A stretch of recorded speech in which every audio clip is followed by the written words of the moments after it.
আপোনাৰ 15 তাৰিখে যে গাড়ীখন লৈছিলোঁ এই গাড়ীখনৰ আপোনাৰ মানে আপুনিটো কৈছিলে যে গাড়ীখন যে বহুত ভাল ইঞ্জিন পুৰা ফুল বেষ্ট হৈ আছে কিন্তু গাড়ীখন আপোনাৰ এসপ্তাহ চলাইছোঁ এই আপোনাৰ গোলাঘাটৰ পৰা যোৰহাট গৈছোঁ মাজতে ইঞ্জিন বেয়া হৈ থাকিলে ইঞ্জিন বেয়া হৈ থাকিলে মানে প্ৰথমতে আপোনাৰ ছেকেণ্ড হেণ্ড লৈছোঁ আপুনিতো কৈছে যে ফুল কণ্ডিশ্যন যেনেকৈ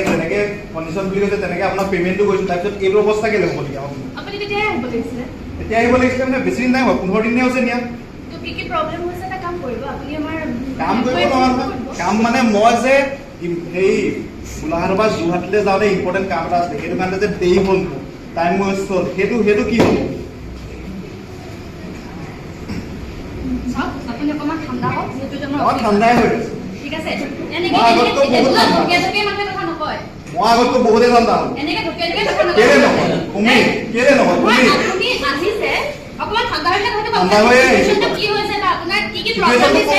আপোনাৰ প্ৰব্লেম কি দিছে সেইটো কওক ইঞ্জিন বেয়া হৈছে নে কওক কলেজ হ'ব নহয় কেনেকৈ বেয়া হৈছে কি হৈছে কেনেকৈ বেয়া হৈছে মই কেনেকৈ মই সাৰ্ভিস আপোনালোকে দিয়ে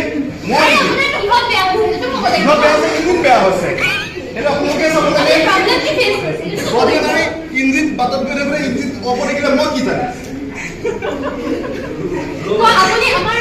নাম্বাৰ আছে তাতে আমি কল কৰিব লাগিব আমি কল কৰিছো কোনো নাই মই ঠিক আছে